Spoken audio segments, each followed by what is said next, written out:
वंदे मातरम दोस्तों, मैं आरपी सिंह कविया आप सभी का स्वागत करता हूं हमारे क्लास 12th के ह्यूमन ज्योग्राफी के फोर्थ चैप्टर ह्यूमन डेवलपमेंट के फोर्थ वीडियो सेशन में। इस सेशन में हम लोग आपके दो इंपॉर्टेंट टॉपिक्स के बारे में डिस्कशन करने वाले हैं। पहला है आपकी मेजरिंग ह्यूमन डेवलपमेंट यानी मानव विकास का मापन, और दूसरा है अंतर्राष्ट्रीय तुलनाएं या इनको कहें इंटरनेशनल कंपैरिजंस। इन दोनों पार्ट्स से आपके सीबीएसई बोर्ड एग्जामिनेशन में 1 मार्क के क्वेश्चंस के पूछे जाने की संभावनाएं ज्यादा रहती है। यहाँ से डिस्क्रिप्टिव क्वेश्चंस कम आते हैं, मैथ क्वेश्चन भी यहाँ से आ सकता है।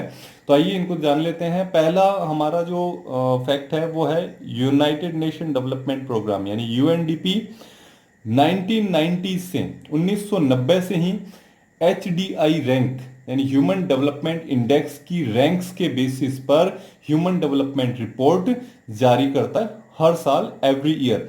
इसमें एचडीआई जो रैंक्स है उनकी वैल्यूज रहती है बिटवीन 0 to 1, यानी 1990 से UNDP United Nation Development Programme प्रत्येक वर्ष ह्यूमन डेवलपमेंट इंडेक्स पर आधारित 0 से 1 के वैल्यू यानी उसके स्कोर वाला प्रतिवेदन यानी रिपोर्ट पब्लिश कर रहा है, प्रकाशित करता रहा है।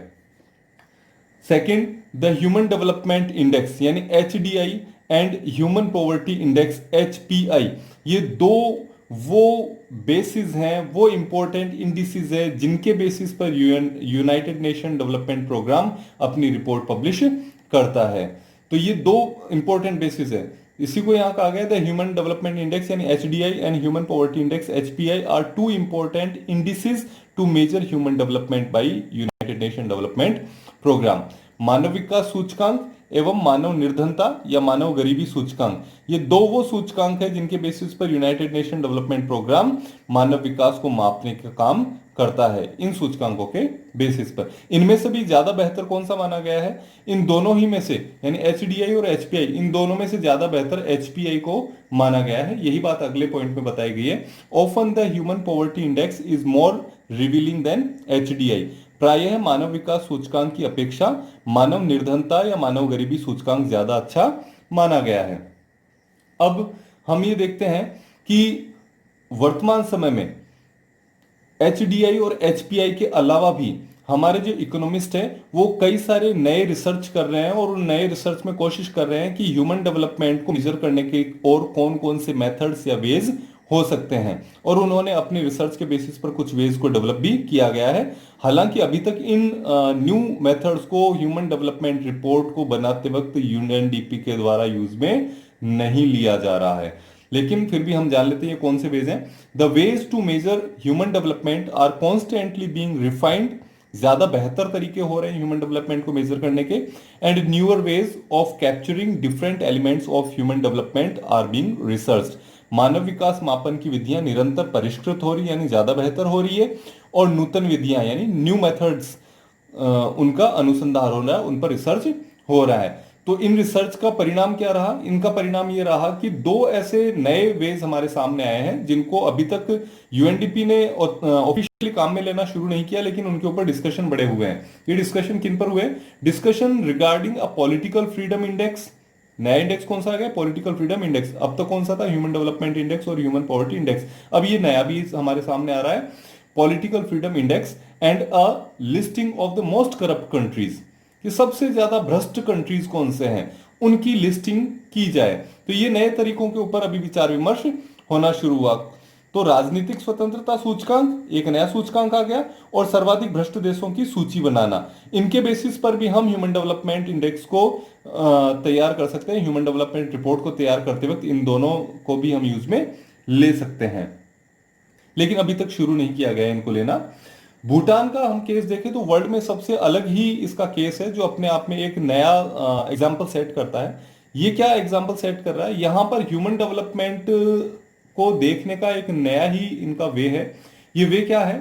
Bhutan is the only country in the world to officially proclaim the gross national happiness. इनका इंडेक्स कौन सा हुआ? Gross national happiness GNH as the measure of the country's progress. यहां देश के विकास का जो सूचक है वो ग्रॉस नेशनल हैप्पीनेस को माना गया है।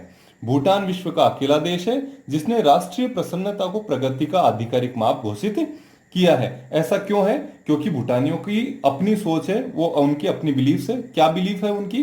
दे believe that material progress material progress का मतलब होता है आपके भौतिक प्रगति। भौतिक प्रगति का मतलब हमने इंफ्रास्ट्रक्चर डेवलप कर लिया है, हमने बड़ी सारी फैसिलिटीज डेवलप कर ली है, तो ये सारा मटेरियल प्रोग्रेस की कैटेगरी में आता है। So they believe that material progress can not come at the cost of happiness. उनका मानना है कि यदि हम खुशियों को दरकिनार करके और मटेरियल प्रोग्रेस ले रहे हैं तो ऐसी मटेरियल प्रोग्रेस का कोई मीनिंग नहीं रहता है, यानी ऐसा विकास किसी तरह का विकास नहीं माना जाता। Gross national happiness encourages us to think of the spiritual, non-material and qualitative aspect of development। उनका मानना है कि जो जीएनएच है यानी ग्रोस नेशनल हैप्पीनेस है, वो हैप्पीनेस हमें कब मिलेगी, जब हम स्पिरिचुअली यानी आध्यात्मिक तौर पर हम लोग शांत होंगे, हमारे विचार आगे बढ़ेंगे, हम विकास करेंगे। And non material and qualitative aspects of development, और विकास के वो पहलू जहां पर नॉन मटेरियल ग्रोथ को भी शामिल किया जाता है। मटेरियल ग्रोथ तो हम समझ गए इंफ्रास्ट्रक्चर डेवलपमेंट है, या हमारा इनकम का ज्यादा होना है, या ज्यादा रिसोर्सेज को यूज में लेना है, ये हमारी मटेरियल प्रोग्रेस हो गई।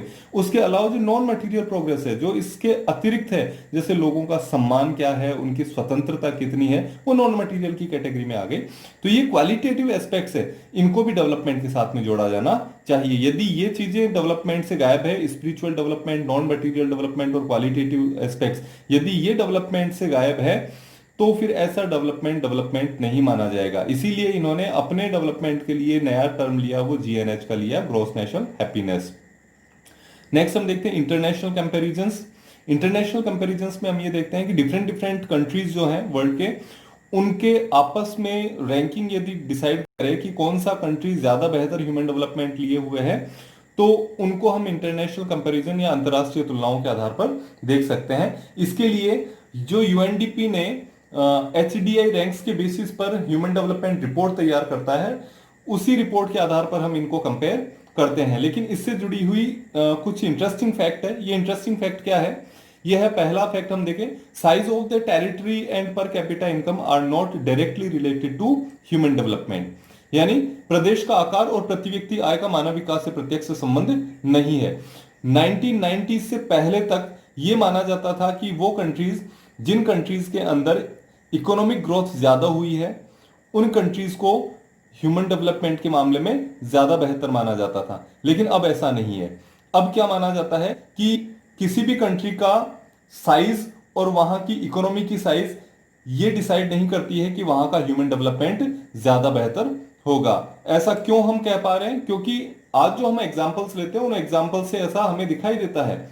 For example, often smaller countries have done better than larger ones. प्राय ये देखा गया है कि जो छोटे देश हैं, छोटे देशों का मतलब है वो आकार में छोटे हैं, या फिर उनकी इकोनॉमीज, उनकी अर्थव्यवस्था है, उसका आकार छोटा है। तो ऐसे छोटे देश भी बड़े देशों की तुलना में, बड़े देशों की अपेक्षा वो ज्यादा बेहतर वहां पर काम कर रहे हैं, वहां पर लोगों का विकास ज्यादा बेहतर तरीके से हुआ है। इसका एक बहुत अच्छा एग्जांपल है श्रीलंका, ट्रिनिडाड और टोबैगो। ये तीन ऐसे देश हैं जिनका आकार हमारे भारत देश की तुलना में छोटा है, जिनकी अर्थव्यवस्थाएं, जिनकी इकोनॉमीज की साइज हमारे कंट्री की साइज से छोटी है, लेकिन फिर भी इनकी जो एचडीआई रैंक है, ह्यूमन डेवलपमेंट की जो इंडेक्स की रैंक है, वो हमारे देश भारत से कहीं ज्यादा है। तो श्रीलंका, ट्रिनिडाड टोबैगो का मानव विकास भारत से बेहतर रहा है। ये इस बात की तरफ इंडिकेट करता है कि किसी भी कंट्री की टेरिटरी की साइज और उसकी पर कैपिटा इनकम या फिर उसकी इकोनॉमी की साइज ये डिसाइड नहीं करती कि उस कंट्री का ह्यूमन डेवलपमेंट ज्यादा बेहतर होगा। तो अब हम ये देखते हैं नेक्स्ट कि जितने भी कंट्रीज वर्ल्ड में है, एचडीआई रैंकिंग के बेसिस पर उनको 4 ग्रुप्स में हम डिवाइड करते हैं। ये 4 समूह है। कौन कौन से हैं? ये 4 समूह हैं मानव विकास के स्तर के आधार पर अति उच्च, उच्च, मध्यम और निम्न। इंग्लिश में हम इनको कहें वेरी हाई, हाई, मीडियम और लो। इनका हम कैसे इनको कैलकुलेट करते हैं? तो उसके लिए हम देखते हैं कि ऐसे कंट्रीज जिनकी एचडीआई वैल्यू 0.800 से ऊपर है, उससे हायर है, उससे अबव है, तो ऐसे सारे कंट्रीज आपके वेरी हाई या अति उच्च की कैटेगरी में आते हैं। यदि इनके हम नंबर्स देखें वर्ल्ड में, तो 59 ऐसे कंट्रीज हैं जो आपके वेरी हाई की कैटेगरी में आ रहे हैं। नेक्स्ट हम देखते हैं उच्च। उच्च में हम देखते हैं ऐसे कंट्रीज जिनका एचडीआई रैंकिंग की वैल्यू 0.701 से 0.799 के बीच में एग्जिस्ट करती है। ऐसे कंट्रीज एट प्रेजेंट 53 है। ये हम ह्यूमन डेवलपमेंट रिपोर्ट 2018 के बेसिस पर इन डेटास की बात कर रहे हैं। तो एसडीआर 2018 के बेसिस पर 53 ऐसे कंट्रीज टोटल वर्ल्ड में हैं। फिर मीडियम, नेक्स्ट हम मीडियम वैल्यू वाले कंट्रीज देखते हैं। ऐसे कंट्रीज जिनके ह्यूमन डेवलपमेंट वैल्यूज मीडियम रही हो, तो ऐसे कंट्रीज को हम देखते हैं एचडीआई रैंकिंग के आधार पर 0.550 से 0.700 के बीच की यदि वैल्यू रखते हैं कंट्रीज एचडीआई में, तो वो आपके मीडियम लेवल ऑफ डेवलपमेंट वाले कंट्रीज कहलाते हैं। एट प्रेजेंट 2018 के अकॉर्डिंग इनकी संख्या 39 है, 39 है।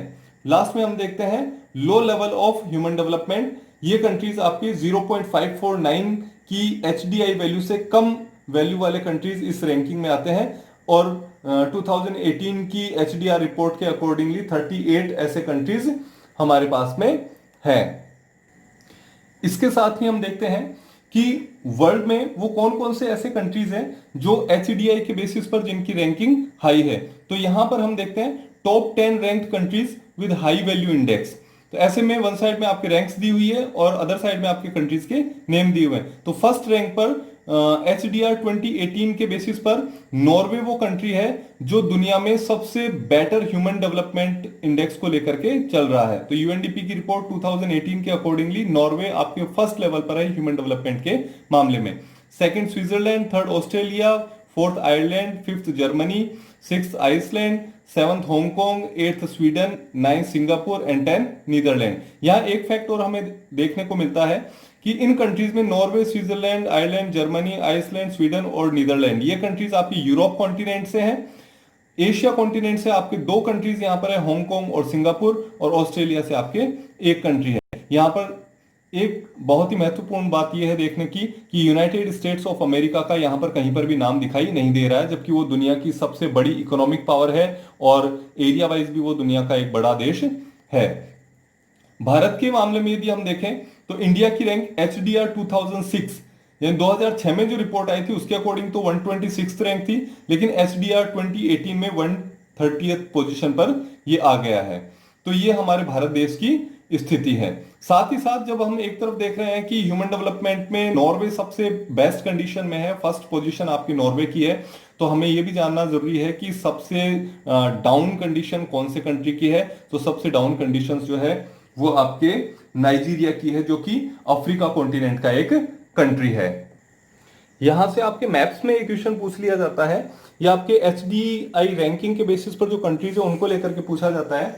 तो इसमें नॉर्वे की लोकेशन पूछ ली जाती है। तो ये यूरोप कॉन्टिनेंट है, ये वाला जो पार्ट है, ये वाला पार्ट, ये आपके नॉर्वे कंट्री है। जबकि नाइजीरिया की जब हम बात करते हैं, जो कि वर्ल्ड में सबसे लोएस्ट एचडीआई रैंकिंग का कंट्री है, तो ये जो अफ्रीका कॉन्टिनेंट है, अफ्रीका कॉन्टिनेंट का ये कर्व है। इस कर्व पर देखें तो यहां पर एक एरिया है, ये आपके नाइजीरिया कहलाता है। इसको हम इस तरह से मार्क कर सकते हैं, ये वाला हिस्सा है, ये आपके नाइजीरिया वाला पार्ट है, जो कि दुनिया में सबसे कम एचडीआई रैंकिंग वाला कंट्री आता है।